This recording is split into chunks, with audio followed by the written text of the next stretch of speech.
India में RERA real estate regulation and development act 2016 के Inception के 10 साल और अगर 2017 से इसके इंप्लीमेंटेशन को भी देखें तो 9 साल पूरे हो गए हैं। क्या बन सका है रेरा देश में घर खरीदारों के भरोसे का अथॉरिटी?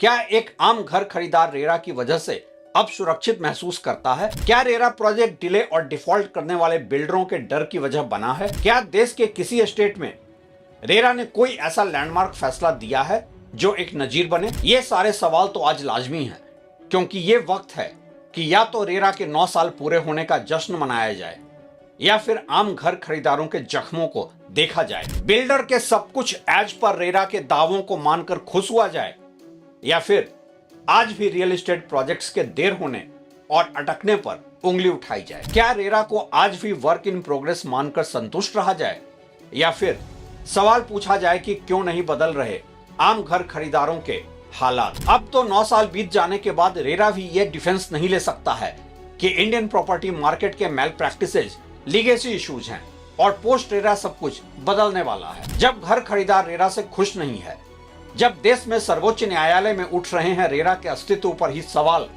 और जब रेरा के अलग अलग ऑर्डर्स में ही कंसिस्टेंसी नहीं है, तो सवाल तो लाजमी है कि आखिर रेरा ने इंडियन प्रॉपर्टी मार्केट में क्या हासिल किया है बीते 9 सालों में।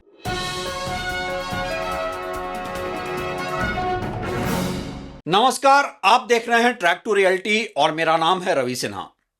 इंडिया में RERA real estate regulation and development act 2016 को ओरिजिनली तो होम बायर्स का प्रोटेक्शन शील्ड बताया गया था, लेकिन ग्राउंड रियलिटी में कहीं कुछ नहीं बदला है। ना तो किसी घर खरीदार को राहत मिल रही है रेरा से और ना ही बिल्डर को इस रेगुलेटर का ही कहीं कोई खौफ है। कुछ है तो बस एक एडिशनल कॉम्प्लायंस विंडो रेरा, जो कि बिल्डर्स का एलिवाई भी है कि हम तो सब कुछ एज पर रेरा ही कर रहे हैं। कई बार रेरा के फैसले कंफ्यूजिंग, कॉन्ट्राडिक्टरी और फ्रस्ट्रेटिंग लगते हैं।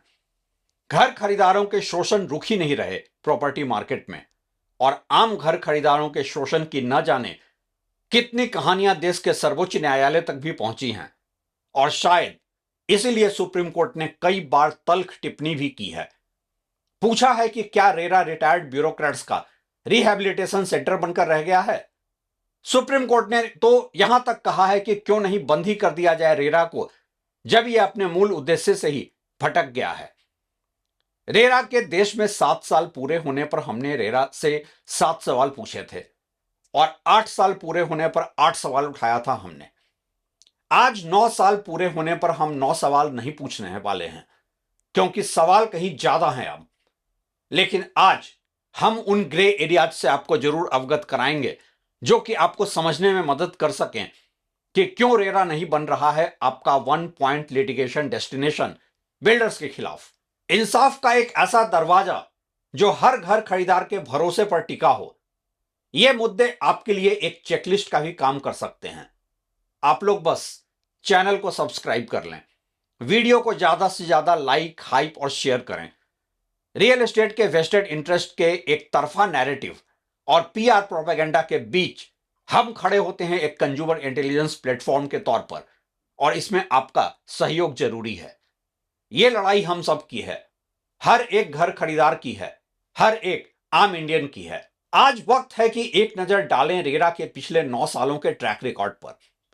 इसे रियल केसेज और हिडन प्रॉब्लम्स के साथ डिकोड करके देखें कि क्यों नहीं बदल रहे हालात इंडियन प्रॉपर्टी मार्केट के, और क्यों घर खरीदार आज भी त्रस्त है बिल्डर्स से। पूछें इस सिस्टम से कि किसका हित देखने के लिए बना है रेरा, बायर का या बिल्डर का, या फिर उनका जो कंट्रोल कर रहे हैं पूरे ही सिस्टम को। रेरा के फेलियर्स की वजह तो कई हैं। कहीं रेरा का बिल्डर्स के लिए सॉफ्ट कॉर्नर, तो कहीं रेरा मेंबर्स के लीगली नॉलेज की कमी। आज रेरा के मेंबर्स जो ज्यादातर ब्यूरोक्रेट्स ही हैं, उनको देखकर ऐसा लगता है कि उनको सिस्टम में बस इसलिए बिठाया गया है कि थोड़ा भरोसा देते रहो घर खरीदारों को, एक शॉक एब्जॉर्बर का काम करो, ताकि लोग बिल्डर से त्रस्त होकर सड़क पे ही ना उतर जाएं, और फिर चाहो तो मना कर दो सालों से घर के इंतजार में निराश हो चुके इंसान को कि नहीं मिलेगा तुम्हें रिफंड या डिले पेनाल्टी। यह प्रोजेक्ट वायबिलिटी के लिए ठीक नहीं है। उल्टा विक्टिम शेमिंग के तहत पूछ लो कर्ज में डूबे घर खरीदार से ही कि बिल्डर तुम्हें पैसे भी देगा और घर भी देगा, फिर प्रोजेक्ट कैसे पूरे करेगा। अब बिल्डर से 5-7 साल प्रोजेक्ट देर होने की गलती हो गई तो क्या उसे फांसी पर चढ़ा दें? जी, यह सब मेरा एक्सएजरेशन या इमेजिनेशन नहीं है, यह देश में रेरा की ग्राउंड रियलिटी है। और फिर अगर रेरा दे भी दे ऑर्डर्स बिल्डर के खिलाफ तो क्या? रेरा के ऑर्डर्स का इंप्लीमेंट ही ना होना भी तो एक रियलिटी है इंडिया में।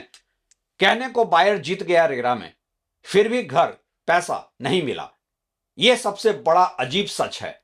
रेरा बायर के फेवर में ऑर्डर दे देता है, रिफंड पोजीशन का आदेश भी आ जाता है, लेकिन पहले तो ना बिल्डर सुनता है और ना ही कलेक्टरेट में रेरा के ऑर्डर पर आगे कोई कार्रवाई होती है।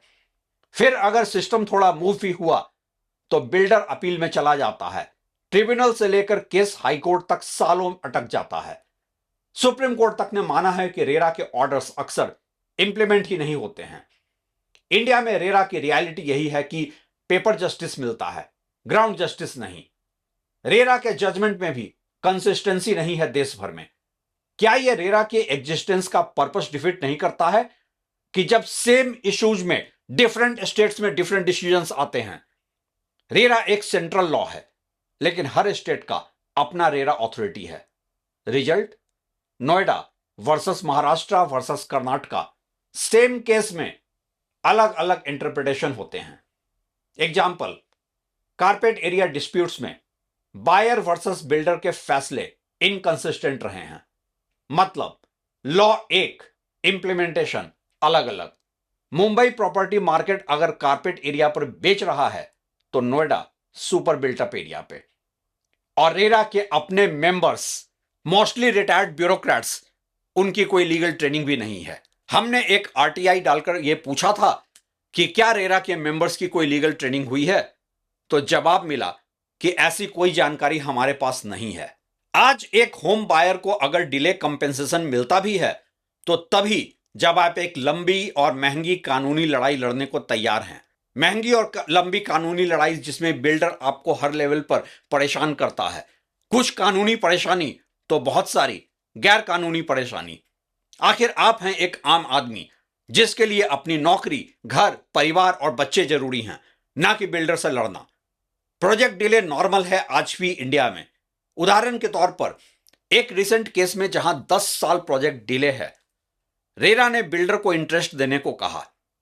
अब सुनने में स्ट्रांग लगता है, लेकिन असली सवाल तो यह है कि 10 साल बाद क्या डिले इंटरेस्ट देने भर से जस्टिस हो गया? बायर का लॉस्ट टाइम, रेंट, स्ट्रेस, इन सब का क्या? रियलिटी यह है कि प्रॉपर्टी मार्केट में डिले नॉर्मलाइज हो चुका है। Builder penalty versus buyer loss का मिसमैच रहता ही है। कई केसेज में बिल्डर को 5 लाख की पेनाल्टी, लेकिन बायर का नुकसान 25-50 लाख का। मतलब बिल्डर के लिए पेनाल्टी उसके बिजनेस कॉस्ट से ज्यादा नहीं है। इसी तरह से इलीगल प्रोजेक्ट्स पकड़े जाते हैं, लेकिन लेट, और तब तक बिल्डर बिना किसी अप्रूवल के ही प्रोजेक्ट बेचता चला जाता है, ओपनली मार्केट में एडवर्टाइज करके। जब आप न्यूज हेडलाइन में सुनते हैं Noida builders fined for unregistered projects, Telangana में project freeze, bank account freeze, तो ऐसा लगता है कि न्याय हो रहा है देश में। रेरा है अपनी कार्रवाई करने को, लेकिन समस्या यह है कि एक्शन तब होता है जब तक डैमेज ऑलरेडी हो चुका होता है। मतलब प्रिवेंशन वीक है और पनिशमेंट लेट। घर खरीदारों के लिहाज से रेरा का एक और फेलियर है पुअर कंस्ट्रक्शन क्वालिटी, जो कि एक ग्रे एरिया है। आम होम बायर के कॉमन कंप्लेंट्स क्या हैं? क्रैक्स, सीपेज, खराब finishing. Reality, RERA mainly delay और कॉम्प्लायंस देखता है। क्वालिटी डिस्प्यूट्स कॉम्प्लेक्स हो जाते हैं। स्ट्रक्चरल डिफेक्ट की लायबिलिटी बिल्डर की है, लेकिन रेरा के पास खुद एक्सपर्टीज है नहीं कि चेक कर सके। और आपके लिए पुअर कंस्ट्रक्शन क्वालिटी प्रूव करना आसान नहीं है एक ऐसे सिस्टम में जहां बिल्डर के पास पैसे की ताकत है सिस्टम को मैनेज करने के लिए। रिजल्ट, 1 करोड़ से ज्यादा रुपए देकर भी खराब घर आपको मिल सकता है। बिल्डर का लीगल एस्केप सिस्टम सबसे बड़ा लूपहोल है। स्ट्रैटेजी बिल्डर की यह होती है कि बस लीगल डिस्प्यूट को लंबा खींचो। रेरा में हार गए तो appellate tribunal, high court, supreme court, insolvency, IBC route. Result 10 साल से कम की कानूनी लड़ाई नहीं। Political and policy level controversies अलग हैं। एग्जाम्पल, हिमाचल में रेरा अमेंडमेंट बिल पर कंट्रोवर्सी, सिलेक्शन प्रोसेस चेंज पर सवाल उठे। मतलब रेरा खुद भी पॉलिटिकल इन्फ्लुएंस से फ्री नहीं है। और क्या रेरा कॉम्प्लायंस के लेवल पर विजिलेंट है? पेपर वर्क का क्रॉस एग्जामिनेशन हो रहा है? बिल्डर बायर एग्रीमेंट से लेकर प्रोजेक्ट टाइमलाइन तक सब एक तरफा। कोई 3-4 एकड़ का प्रोजेक्ट रेरा फाइलिंग में 7 से 10 साल में पूरा होगा। रेरा पूछने से रहा कि ऐसा क्यों? बिल्डर बायर एग्रीमेंट की कॉपी आपको तब मिलेगी देखने को भी जब आपने घर का 10% पेमेंट कर दिया है। एग्रीमेंट चाहे कितना भी एक तरफा हो, साइन करो, नहीं तो बुकिंग अमाउंट जब्त। स्टैंडर्ड फिट आउट में ब्रांड या इक्विवेलेंट लिखा होगा और इक्विवेलेंट ही मिलेगा आपको जिसकी परिभाषा बिल्डर तय करेगा। रेरा एक्ट कहता है कि प्रोजेक्ट के लेआउट, डिजाइन, एफएआर में कुछ भी चेंज कर सकते हो, अप्रूवल के बाद भी अगर 2/3 बायर सहमति दें तो। और इसलिए बिल्डर आपसे एडवांस में कंसेंट लेता है। मना करने की जरूरत एक आम घर खरीदार में कहां है? उसका तो बुकिंग अमाउंट ही जब्त। आज इसलिए बहस का मुद्दा है ही नहीं कि रेरा स्ट्रांग है वर्सेस रेरा वीक है। दोनों के अपने अपने आर्गुमेंट्स, तर्क और कुतर्क हो सकते हैं। रेरा स्ट्रांग बताया जा सकता है क्योंकि रजिस्ट्रेशन मैंडेटरी है और बिल्डर अकाउंटेबिलिटी बढ़ी है। साथ ही बायर्स को एक लीगल प्लेटफॉर्म मिला है। लेकिन यह बहुत वीक है क्योंकि इन्फोर्समेंट स्लो है, ऑर्डर्स इंप्लीमेंट नहीं होते और बिल्डर्स लूपहोल यूज करते हैं। इंडिया में आम आदमी के लिए रेरा क्या है एक्चुअली? प्रोटेक्शन लॉ तो नहीं, कंप्लेंट हैंडलिंग सिस्टम है, महज एक साउंडिंग बोर्ड है। रेरा कोई भी स्कैम रोकने में यूजफुल हो सकता है लेकिन आम घर खरीदारों को बचाने के लिए सफिशिएंट नहीं है। सबसे बड़ा सच यह है कि रेरा अप्रूव्ड का मतलब सेफ इन्वेस्टमेंट नहीं है। यह सबसे बड़ा फेलियर है रेरा का। 9 सालों के बाद भी रेरा से किसको क्या मिला?